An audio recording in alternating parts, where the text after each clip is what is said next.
Before beginning assembly, it is imperative that an inventory of the parts be taken to ensure that no parts are missing, that the instruction manual is read thoroughly, and that all the steps are fully understood. For a list of components, consult the instruction guide. Assembly consists of 4 basic steps. Step 1. Installation of vertical posts with bases. Step 2. Installation of horizontal beam. Step 3. Installation of vertical posts without bases. Step 4. Installation of lateral posts. Step 1. Installation of vertical posts with bases. Place one of the bases on the floor at one end of the boat.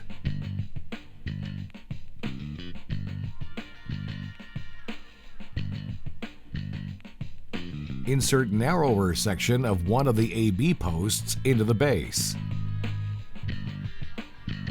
If it is necessary for you to place the base on one of the seat cushions, be sure to adequately protect the seat cushion with a swatch of carpet. Adjust the vertical post to a height of 78 inches. Make sure that there is at least a 6-inch overlap of Part A over Part B. And then secure the post with a metal pin. Insert Part C into the top of this vertical post and secure it with a plastic pin. Now, you must stabilize the vertical post using 4 straps. To assemble the straps, the teeth of the clamp on Part GI must be facing upward and GII must be inserted from the bottom to prevent GI from slipping off GII.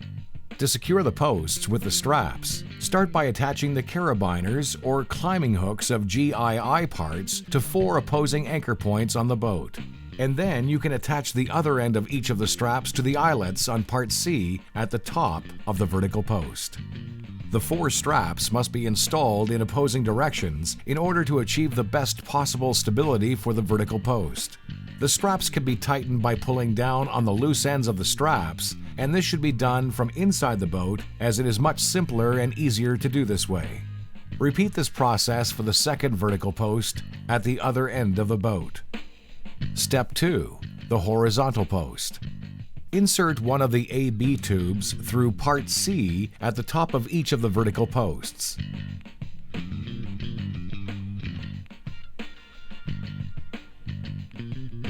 You can now bridge the gap between the 2 vertical posts with A and B tubes, securing them with plastic pins and making sure that the A and B parts of each tube are overlapped by at least 6 inches. Make sure that the horizontal beam you have just created is level.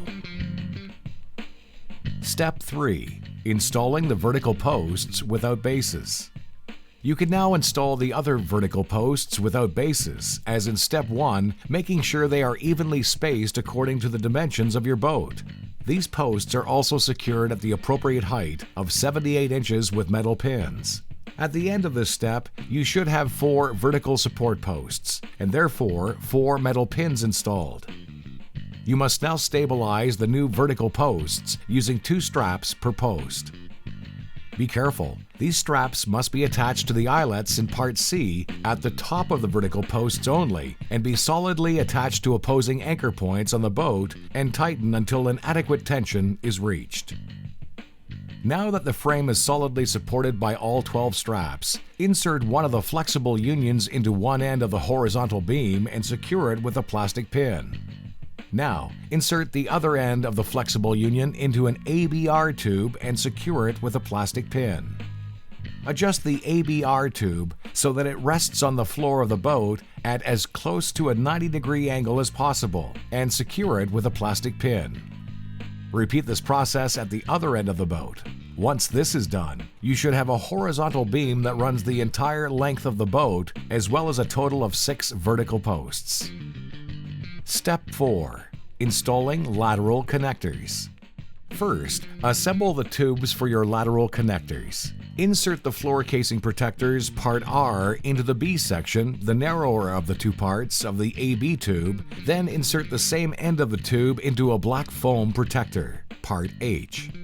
This step helps to protect the edges of the boat as well as the tarpaulin.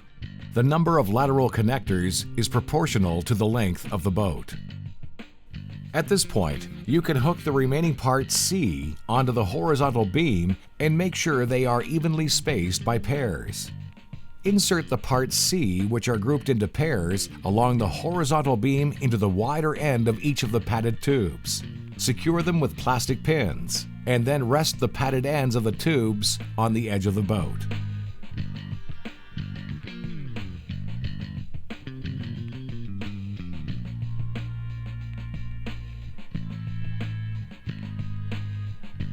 You have now completed the installation of your Navigloo frame.